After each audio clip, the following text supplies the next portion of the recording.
అంటే మీకు అర్థమవుతుంది బాటమ్ లైన్. ఒక ఒక సాటిస్ఫాక్షన్ లోపల ఉంటుంది చెయ్యాలండి. అంతేగా.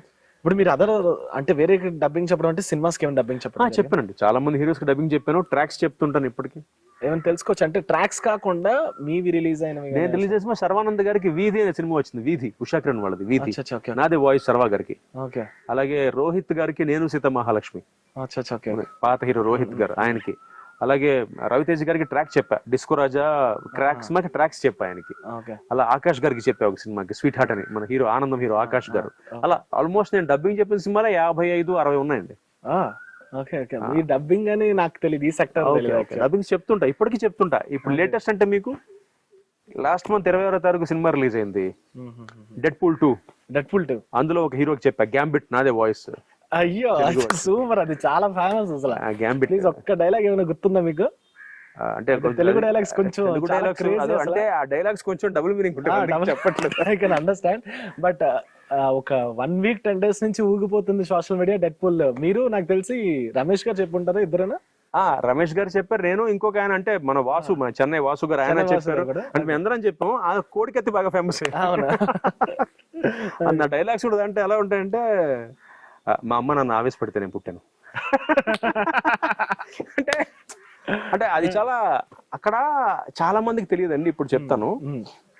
డబ్బింగ్ చెప్పడం మామూలుగా తెలుగు సినిమాలకి డబ్బింగ్ చెప్పడం ఒక ఎత్తు, వాల్ట్ డిస్నీ సినిమాలకి మార్వెల్ సినిమాలకి డబ్బింగ్ చెప్పడం డిఫరెంట్ ఎక్స్పీరియన్స్ అండి.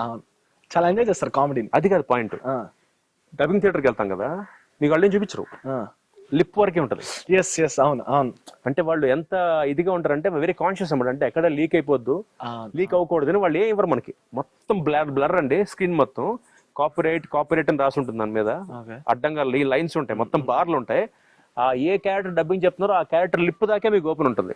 అంటే మీరు ఫీల్ అవ్వాలి, ఆ సిచ్యువేషన్ ఫీల్ అయ్యి చెప్పాలి. స్క్రిప్ట్ ఉంటుంది తెలుగులో, సో ఫీల్ అయ్యి చెప్తే ఎంత కష్టం అండి. ఇప్పుడు మామూలుగా చూసి చెప్పడమే కష్టం ఇంకోటి బాడీ లాంగ్వేజ్ కి. అలాంటిది మనం ఆ లిప్ చూసి ఫీల్ అయ్యి చెప్పాలి, అందరూ అలాగే చేయాలి.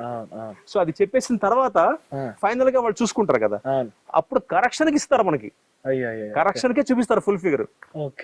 అంత కష్టం అంటే ఎస్పెషల్లీ హాలీవుడ్ మూవీస్ అండి. అర్థమైంది. అండ్ మీరు అన్నట్టు స్పెషల్ గా మార్వెల్ సినిమాకి కానీ లేదంటే డీసీ సినిమాస్ కానీ వాళ్ళ కామెడీ గురించి వెళ్తారు. ఎందుకంటే ఇంగ్లీష్ లో కామెడీకి పక్కన పెడితే నేటివిటీకి మనం మార్చుకుంటాం కదా. లైక్ కొన్ని మన సినిమా హీరోల్ని ఇంజెక్ట్ చేస్తారు. మన పర్సనల్. ఇప్పుడు మీ డెడ్పూల్ లేటెస్ట్ చెప్పాను, నేను చెప్పింది గ్యాంబిట్ అనే క్యారెక్టర్ కి చెప్పాను. అందులో ఇటర్నల్స్ అని ఒక సినిమా వచ్చింది, దాంట్లో ఒక హీరోకి చెప్పాను, మెయిన్ హీరోకి. 5గురిలో ఒక హీరో, 4గురిలో ఒక హీరో ఆయన. అలాగంటే ఇది ఒక డిఫరెంట్ ఎక్స్పీరియన్స్. ఎందుకంటే అవి చెప్తున్నప్పుడు ఫస్ట్ టైం ఇటర్నల్స్ కన్నా ముందు ఒక సినిమా చెప్పినప్పుడు నాకు కొత్త ఎక్స్పీరియన్స్ ఇది. ఇదేంటి మనకి పిక్చర్ అంటే పిక్చర్ రాదన్నట్టు. పిక్చర్ రాకపోవడం ఏంటంటే అంటే ఆ లిప్ వరకే చూపిస్తారు, ఇదంతా మాకేం అర్థం కాదు. అంటే మనం అంటే ఆ సీన్ చదివి ఫీల్ అవ్వాలి, ఓహో ఇతని బాడీ లాంగ్వేజ్ ఎలా ఉంటుంది అంటే. వాళ్ళు అంతేట, ఎవరికైనా అంతే.